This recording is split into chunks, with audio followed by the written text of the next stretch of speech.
Welcome to the forest of tenses.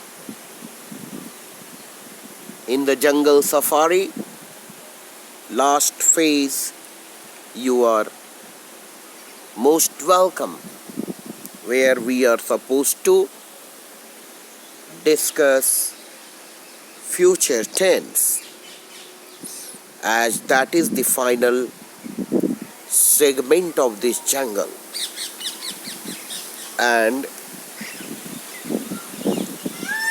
we will introduce you in this jungle to the massive tree,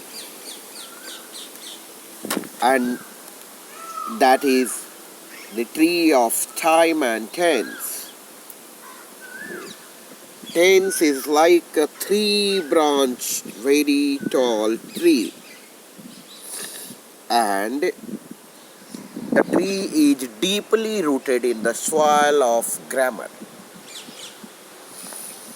and its branches then rise up to scale the sky-high language's achievements in sentence construction.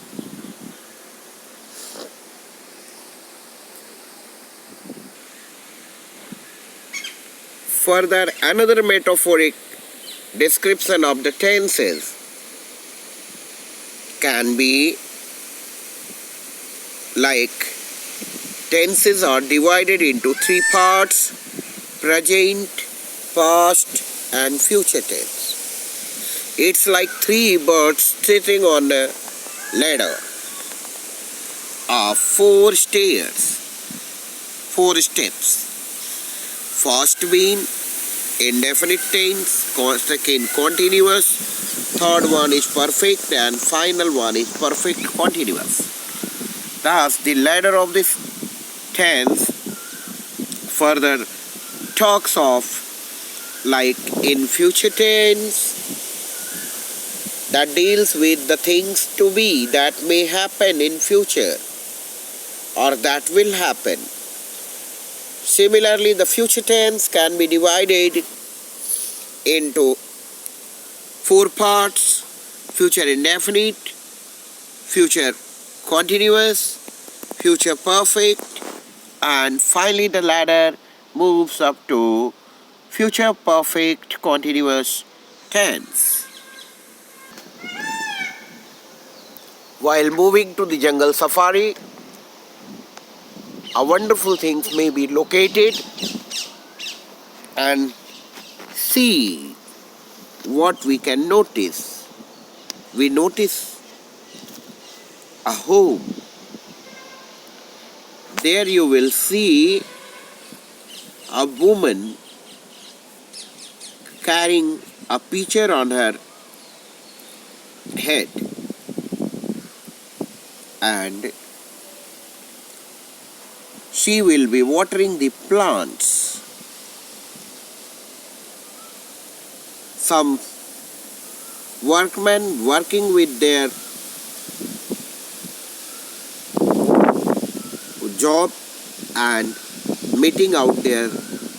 they will be meeting out their assignments. So this way we come here. We have Miss Prinka Rajput to lead us this journey of jungle safari, and she will be leading us to the course of future indefinite tense. Without wasting much time, it's over to Prinka Rajput. She will be talking of future tense. Yes. Hello friends, today I will tell you about the future tense. What is a future tense? An action which tells us about the future that is going to happen in the future.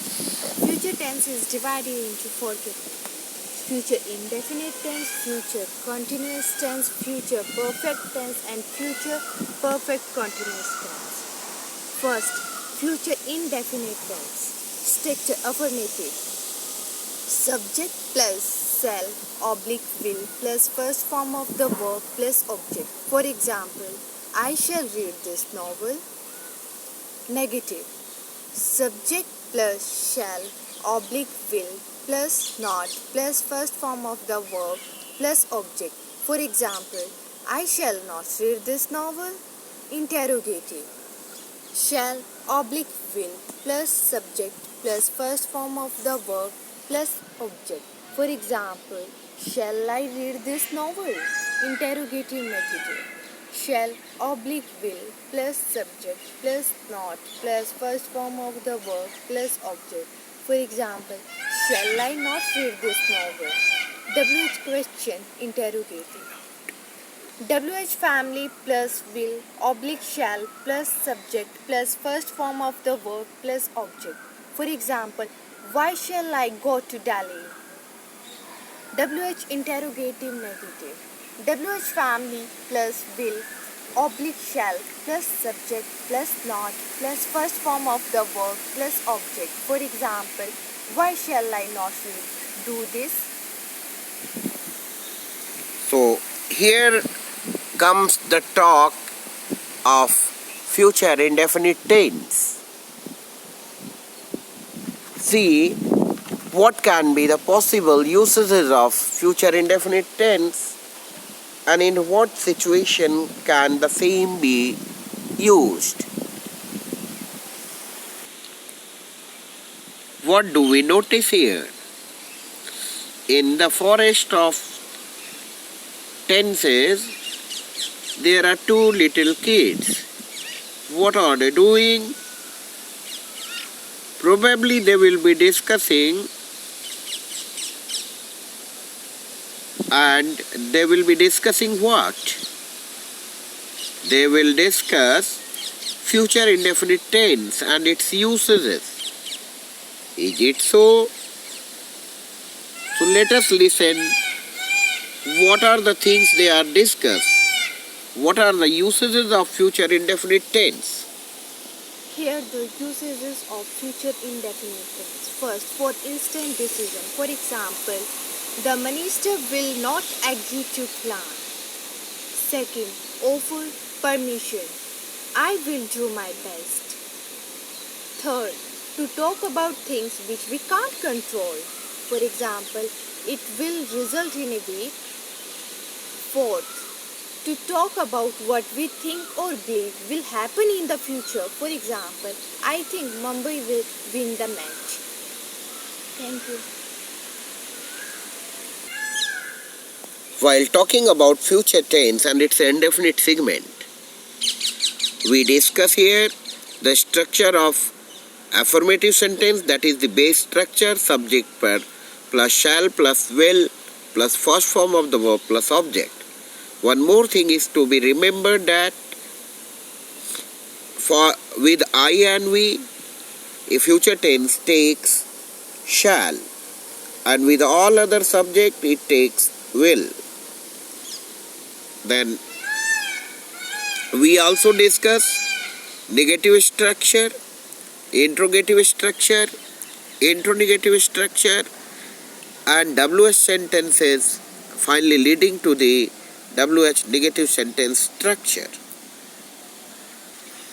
Ultimately, we also come to the usages of future tense, and there we could locate about future indefinite tense and its usages. And what do we notice? It can be used in 4 different situations: for making instant decision, for offer or permission, to talk about things which we cannot control, to talk about what we think or believe that may happen in near future. So these have been a few possible usages of future indefinite tense. Very soon you will be welcome in the next segment of Jungle Safari that will be talking of future continuous tense.